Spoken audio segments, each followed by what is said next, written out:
এবার English club ফুলহ্যামে দেখা মিলল ১৬ বছর বয়সী বিস্ময়কর এক বাংলাদেশি তরুণ ফুটবলারের, যার খেলার ধরন একেবারে আর্জেন্টাইন কিংবদন্তি আনহেল ডি মারিয়ার মতো।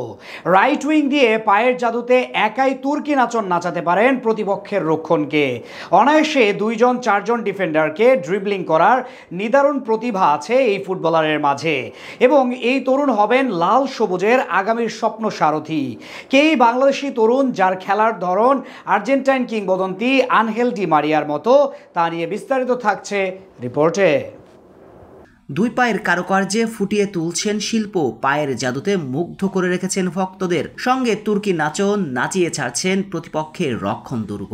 মধ্য মাঠ থেকে বল নিয়ে ৩-৪জন ডিফেন্ডারকে ড্রিবলিং করে একাই নাড়িয়ে দিচ্ছেন প্রতিপক্ষের রক্ষণ। বলের উপর নিয়ন্ত্রণ, গতি কিংবা কাট করে চোখের পলকে প্রতিপক্ষের ডিবক্সে ঢুকে যাওয়া, যেন মনে হয় সৃষ্টিকর্তা প্রদত্ত কোনো এক প্রতিভাবান এই তরুণ তুর্কি। ১৬ বছর বয়সী এই ফুটবলারের পায়ের শৈলী আপনাকে বারবার মনে করিয়ে দিতে বাধ্যই সেই তরুণ ডি মারিয়া, যে বল পায়ে পাখির মতো করে ছুটতেন। অথবা এই তরুণের উপমা দিতে গেলে বর্তমানের বার্সা তারকা লামিন ইয়ামালকেই উপমা হিসেবে টানাই যায়, কারণ তার খেলার ধরন, বলের উপর নিয়ন্ত্রণ, ড্রিবলিং, ভীষণ গতি সবকিছু মিলিয়ে দেখলে আপনাকে মনে করিয়ে দিবে বার্সা তারকা লামিন ইয়ামাল কিংবা সেই তারুণ্যের ডি মারিয়ার কথাই। এখন প্রশ্ন হচ্ছে, এই ১৬ বছর বয়সী ফুটবলারটার পরিচয় কি? ফুটবলারটার নাম অমিত হাসান, যিনি কিনা বাংলাদেশি বংশোদ্ভূত, আর এই তরুণ বেড়ে উঠেছেন ইংলিশ ক্লাব ফুলহ্যামের বয়স ভিত্তিক দলে। বর্তমানে খেলছেন সেখানেই। ফুলহ্যামের বয়সভিত্তিক দলের রাডারে আছেন তিনি, এবং তাকে নিয়ে অনেক বেশি আশাবাদী ইংলিশ ক্লাব ফুলহ্যামের সমর্থকরাও। এই তরুণ একদিন খেলবেন তাদের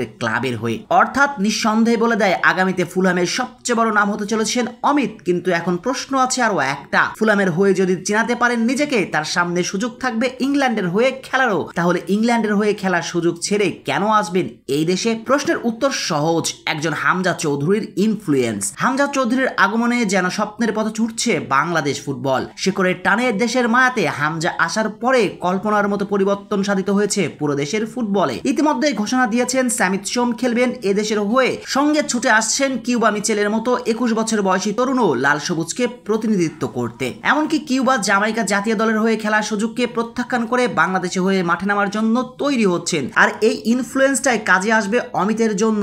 অমিত হাঁটবেন হামজা, কিউবা আর সামিত সোমের পথে। আর সবচেয়ে বড় বিষয়টা হচ্ছে, অমিত বয়সে সবে তরুণ, তাই তার সিনিয়র পর্যায়ে খেলতে আরো বেশ পথ বাকি। আর ততদিনে বাংলাদেশ ফুটবল হয়ে উঠবে আরো অপ্রতিরোধ্য, কেননা আরহাম চৌধুরী, তানিল শালিকদের মতো তরুণ আছে বাংলাদেশের রাডারে। তারা একসঙ্গে মাঠ নামলে বাংলাদেশ হয়ে উঠবে অপ্রতিরোধ্য, এবং সঙ্গে অমিত হাসানের সংযুক্তি বাংলাদেশ দলকে নিয়ে যাবে অনন্য এক উচ্চতায়। কে জানে, এই অমিতদের হাত ধরে একদিন বাংলাদেশ ফুটবল ঠিকই পাড়ি দিবে পাহাড় সমান সেই স্বপ্নের পথে।